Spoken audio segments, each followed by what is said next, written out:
So my name is Debbie Gale and I am the chairperson and trustee of Abandoned Animals Association.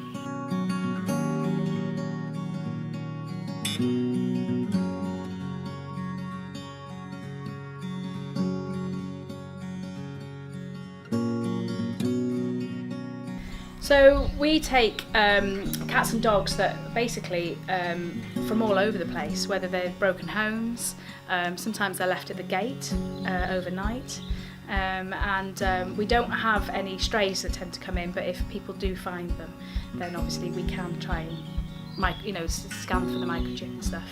But it tends to be from homes that we get predominantly most of our cats and dogs, and then we rehome them.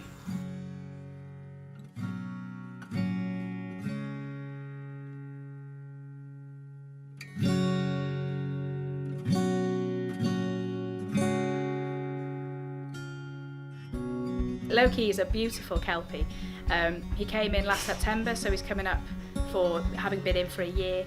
Came in the age of 1, he'll be 2 very soon, and he's just beautiful. He's absolutely stunning. And the reason he hasn't been rehomed, I think, is because he's so happy and energetic that people don't quite know how to curb his enthusiasm. So he just needs someone that's possibly been a collie owner, that goes walking.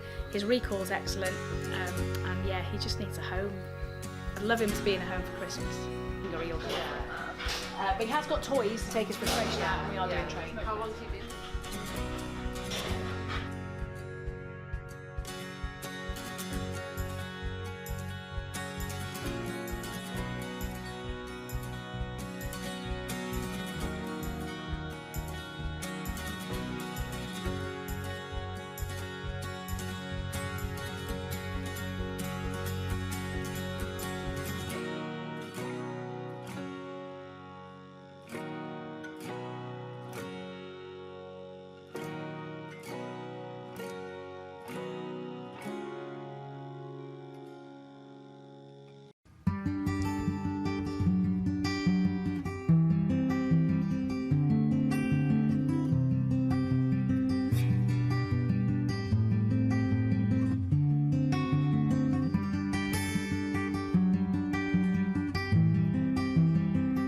It's important for the local people, I think, to realise what went on in the area all those years ago, and what's gone on before, and events and people have lived here and what's happened here over the years. People find it quite interesting, really.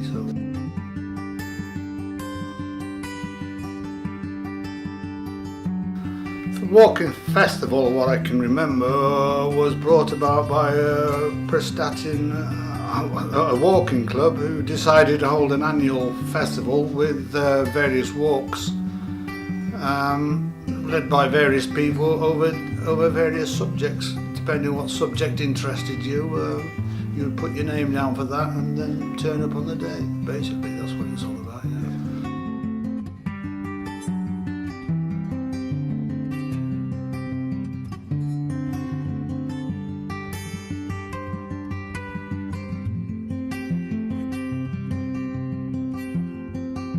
Especially if it's a nice day, there's a keep fit out of it, and it gets the people out of the house, doesn't it?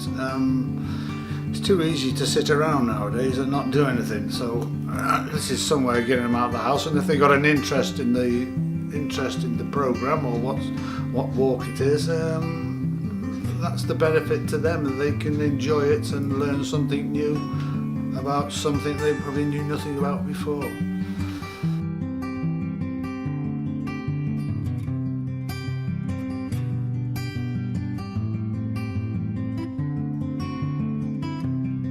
I think they could always be advertised a bit more in the local paper. It is they do print a lot of booklets out which end up in the local libraries and what have you, but I don't think a lot of people pick them up. A lot of people just don't know that it's happening, and it's a shame really, because I think they would enjoy it.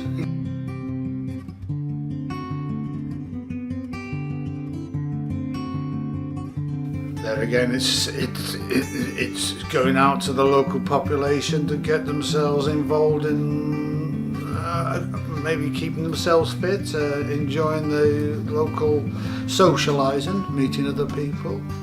Like I said, learning about different things they never knew went on probably underneath their noses.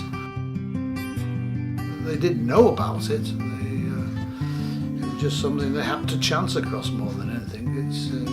I think these walking festival booklets need to be distributed perhaps to some of the holiday parks and far-reaching areas, libraries and what have you.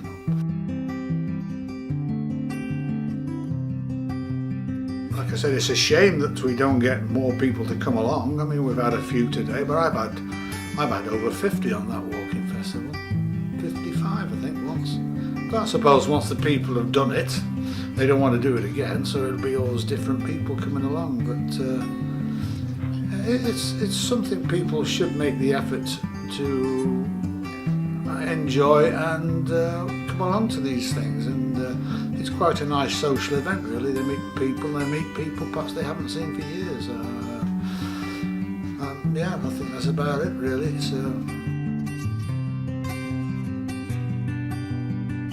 I think the walk around the bod is a very scenic and beautiful walk. It's a fabulous area in North Wales. There's lots to see, and especially around the Vorrid area where we've been today. There's the sea and the rivers and the mountains in the background, and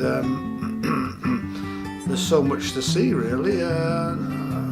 It's a very, very pretty area, and I always enjoy doing the walk because people do enjoy it, and I enjoy talking to them about it. And if they get something, like I said, if they do enjoy it, that's all of the best things to me, really.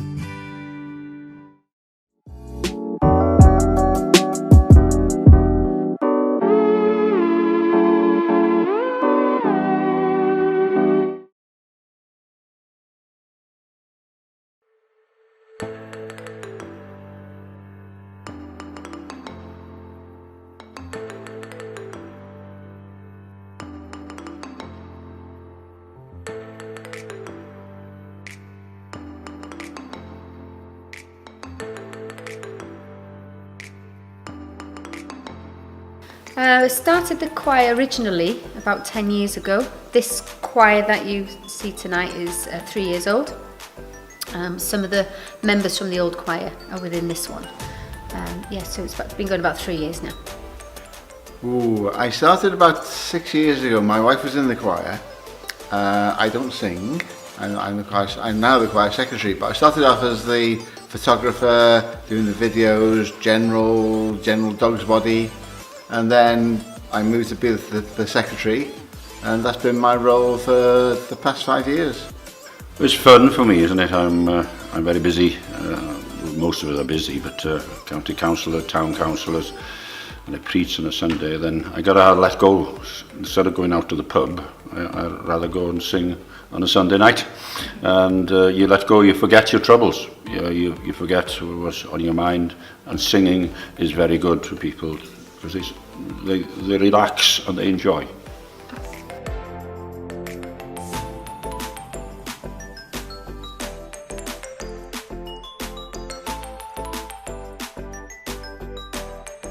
I'm involved in a number of voluntary things, but the choir is top of my list because you've got 30 people enjoying themselves, enjoying the music, enjoying themselves socially, and we go out and do performances and raise money for charities. And it's great to see the people working together. I think everybody brings their own little speciality to it. And it's just grown, you know, the family feel of it all. That's what I love. I love the fact that people come there with personal issues, health issues, issues they've grown up with, that they're not good enough, that they're not able to sing because some teacher told them that, you know, or their self-worth is lowered. And to see that people can stand on that stage and feel proud to achieve things, that to me is what it's all about. Join us. It doesn't matter what standard you are, we'll always look after you. It doesn't matter, we won't make fun of you. And please join, if anyone is interested in the area, please join our choir.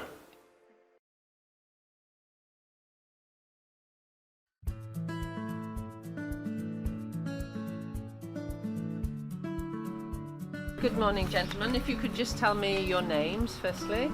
David Clough. Roger Lane. Right, and how long have you been involved with the men's sheds? Well, you've been involved right from the beginning. Right, and when was that? When was that? About 2015, was it? Yeah, I think so. I think so. The Red Cross put flyers round town, and it ended up with 3 old men and the Red Cross chap playing dominoes in Seabank Drive Community Centre. And that went on for weeks, and that suited me no end. My name's Bill Green, and I live in Prestatyn. Lived here since 2011. Before that, I lived in Manchester, and I ran the main workshops for the probation service.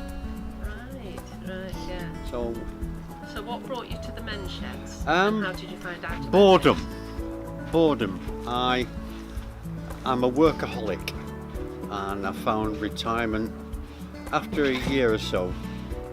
I was itching for something to do, or looking for activities and the challenges that I used to face when I was working. And somebody mentioned the men's shed, so I just happened to call down literally just for a cup of tea. So your name is? Lawrence. Lawrence, Yeah. and how long have you been involved in the men's shed, Lawrence? About 2 years now. And what brought you here?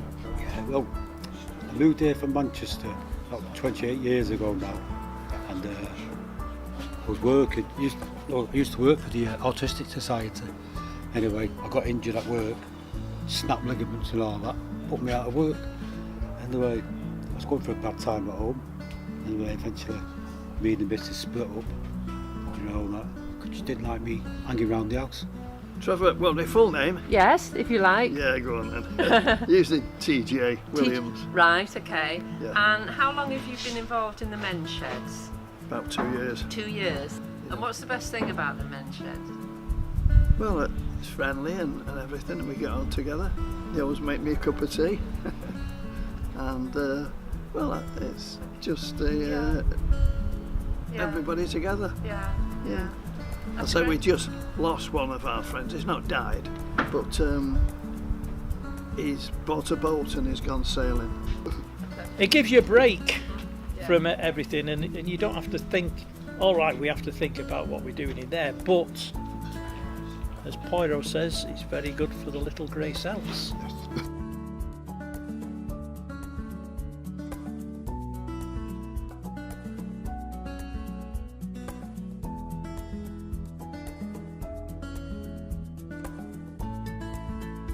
Because we don't forget things as older people. When you see older people and they forget things, they've not forgotten anything. What's happened is our hard drive's getting a bit full. Yes. So it sometimes takes a bit of time for it to come, and that's why we can always remember older things that happened years ago than what we've got to do tomorrow. And why have we walked up to the shop?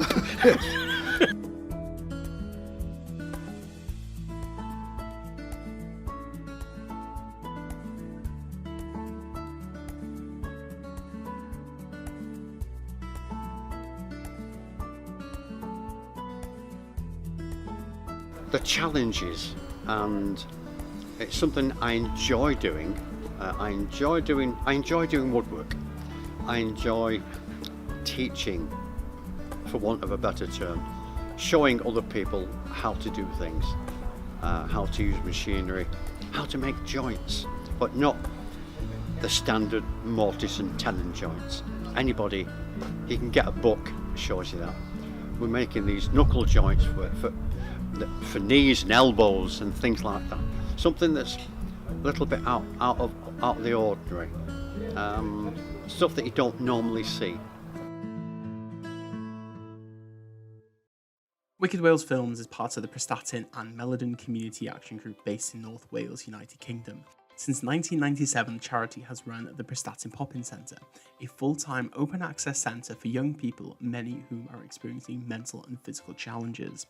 Wicked runs the Arts and Media Department for the charity and runs youth arts and youth film festivals for the last 20 years. 6 years ago, the Wicked Wales International Youth Film Festival was developed. The festival screens short films and makes short films with young people from all over the world. Wicked also runs a pop-up community cinema based in a children's theatre which is situated in the most deprived ward in Wales. The cinema is run by young Wicked volunteers helping to bring affordable cinema to local families. Our Wicked young volunteers have an office at the theatre. This is where they plan their year-round activities of training, running a cinema, podcasts, and including a festival. Wicked's strategic work nationally includes developing and managing a network of over 30 festivals within Wales, and it is called the Wales Youth Festival Network. The network brings independent venues and festivals together to promote films made by young people and screening films for young people. In 2020, Wicked Wales Films brought together Film Ifanc, or Young Film, a group of talented young filmmakers from all over Wales, whose roles include researching and identifying other young filmmakers in Wales and programming their films to be toured in venues across the country. Currently, their programme of films is touring Wales, but shortly will be planning to work with groups all over the UK and then internationally. Wicked is a proud member of the Youth Cinema Network for the last 10 years. The network works with festivals and media training organisations from all across the globe. The network provides award-winning films for the Wicked Wales Festival each year, and the Youth Cinema Network members have also provided many international opportunities for Wicked volunteers and young filmmakers from Wales attending festivals within Denmark, Ireland, Croatia, Greece, Norway, Serbia, Spain, and Germany.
Well, good morning. I'm Peter Barton-Price, and I'm the chairman of Wales in Blue. And I'm here today to present the It's Your Neighbourhood Award to Prestatyn Railway Station.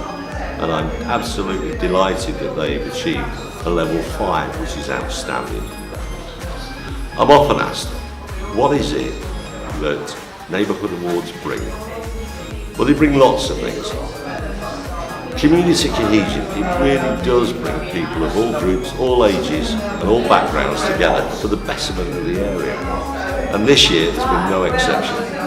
Prestatyn have done so well yet again with all the hard work that they deliver down at the train station. It really is the gateway to Prestatyn.